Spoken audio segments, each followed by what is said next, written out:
Salam saudara, jumpa kembali dengan saya Pendeta Agus Lase di channel Taman Hati. Sebelumnya saya mengucapkan terima kasih atas dukungan saudara dalam perkembangan channel ini, di mana saudara sudah meng-like, men-subscribe, men-share. Anda sudah ambil bagian dalam pelayanan pekerjaan Tuhan. Tuhan memberkati.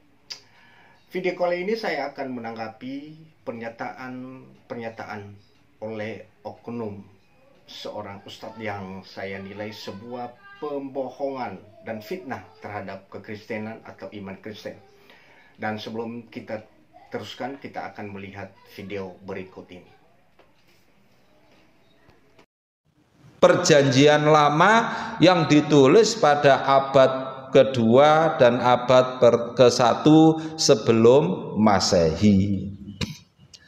Ya, itu tulisan kitab suci Yahudi. Diteliti, ternyata yang namanya kitab sucinya orang Kristen nggak ada di situ. Tapi Barbara Tiring menemukan catatan harian tentang Yesus. Dan ternyata apa? Pada hari Kamis sore, Nabi Isa atau Yesus meresmikan pernikahannya dengan Maria Magdalena. Dan ini menjelang penangkapan dia. Salah seorang muridnya yang bernama Yudas. Ustadz Masyud, saya atau kita semua heran ya.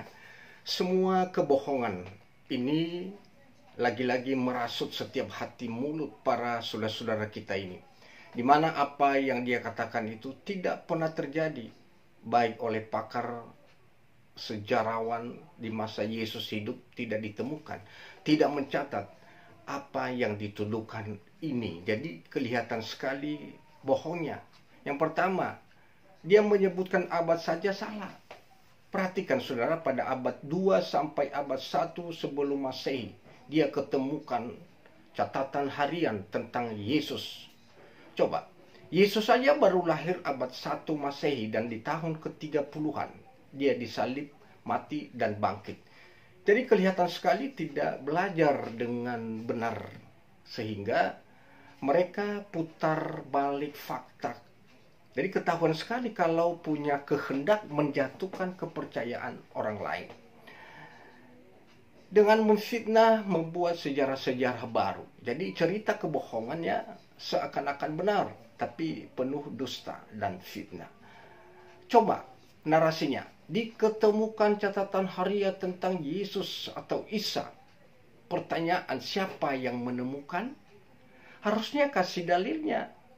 Jangan congor, bohong. Saya mau kasih tahu, kalau jujur pasti kebenaran akan terlihat. Begini aja, nggak perlu buka baca kitab suci, biar netral, fair, kita lihat bukti-bukti sejarah.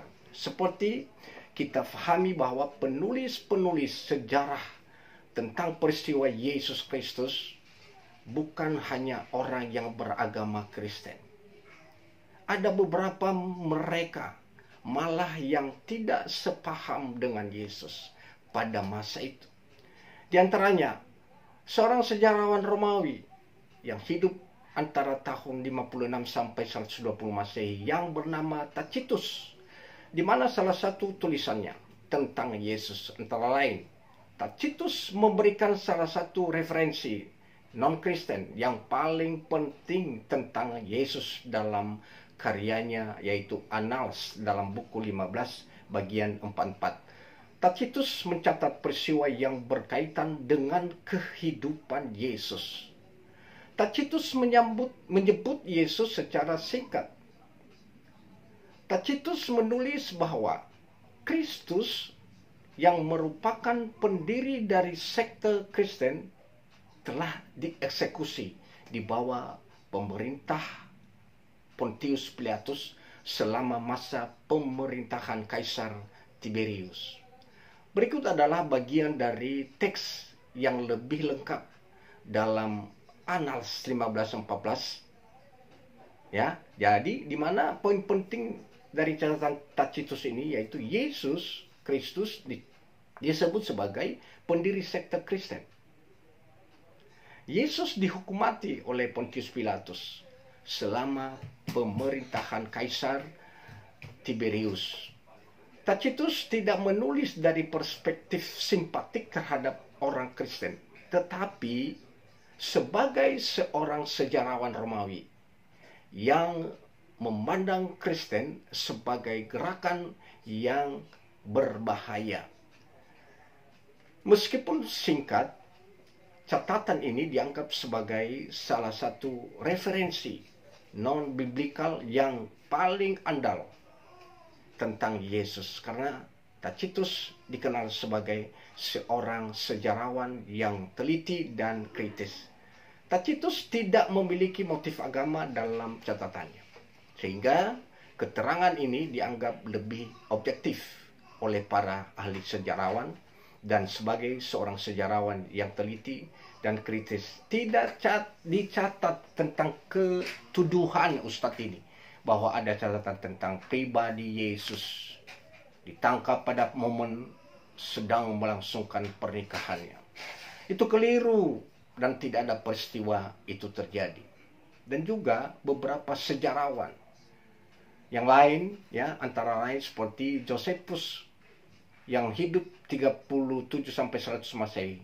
Kemudian ada Paulinus hidup di 61 sampai 130 Masehi, dan banyak lagi sejarawan yang tidak pernah mencatat tentang apa yang dinarasikan oleh congor daripada Ustadz tadi.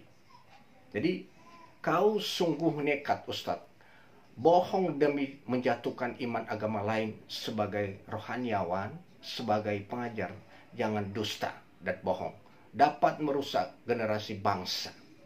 Oleh karena itu, narasi-narasi saudara aneh-aneh.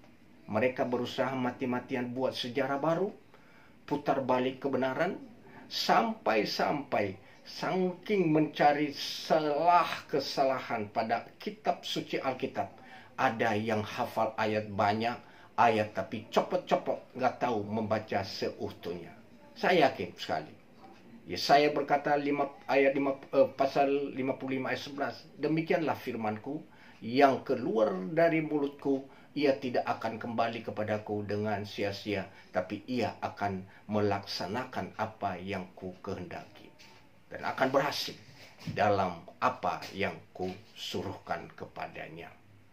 Firman Tuhan semakin diperkatakan, akan semakin dinyatakan kehendak sang firman itu sendiri. Banyak orang akan kembali diselamatkan. Tuhan memberkati.